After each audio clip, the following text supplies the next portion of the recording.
Abala pa rin si Philippine National Police o PNP Chief Police General Romel Francisco Marbil sa kanyang trabaho ngayong huling araw na lamang bago yung kanyang tuluyang pagbaba sa pwesto at pagre-retiro sa Hunyo 2. Yan po'y araw ng Lunes.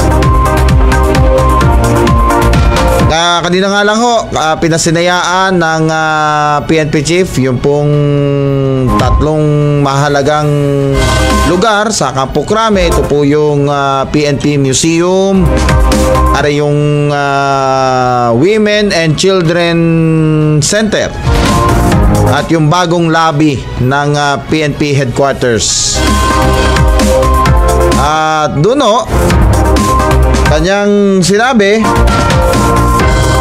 na labis-labis sa kanyang pasasalamat at sa katunayan excited na nga siya sa pagre-retiro sapagkat nais na naman makabawi sa kanyang pamilya. Ngayon pa man, tanungin siya, ano po bang legacy ang iiwan ninyo, General Sir? Sabi niya, wala akong iiwan legacy.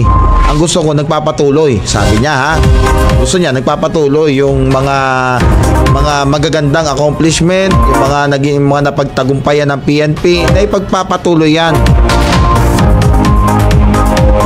Pangungunahan nga po ni Pangulong Ferdinand R. Marcos Jr. ang turnover ceremony sa at gain din ang retirement ceremony po ni General Marbil at ang assumption of office ng ika-31 chief ng Philippine National Police. Sa araw na yon tatawagin na siyang Police General Nicolas Torre III.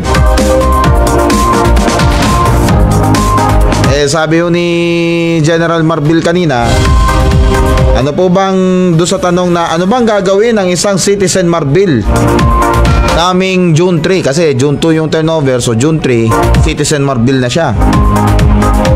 Kanyang babawi daw siya sa kanyang pamilya. Pero kaya pa man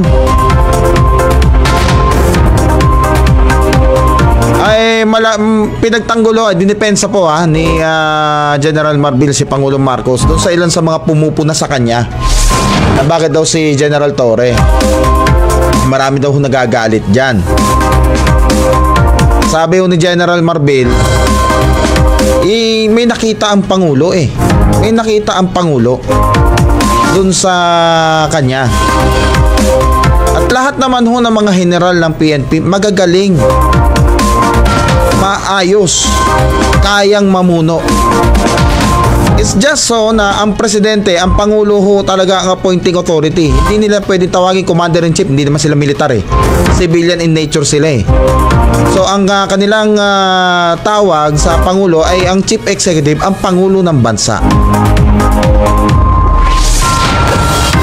Dahil meron ng ilang mga mga kritiko na nagsasabi na yung pagkakatalaga daw kay Torre ay political accommodation o reward dahil dun sa mga alam nyo na, mga na-aresto niya ng mga nakaraan ng mga malalaking tao. Pero sabi ni General Marbil, hindi totoo yan. Bumase ang Pangulo sa kriteria ng kung anong katangian ng Chief PNP ang gusto niya. At sumakto doon si General Torre. Kaya naman sabi nga, nanawagan si General Marbil sa lahat ng mga pulis, suportahan si General Torre sa pag-upo nito sa darating na Lunes.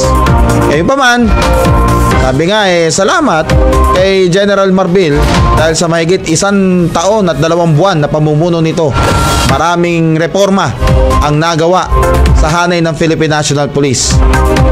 At binago niya ang landscape.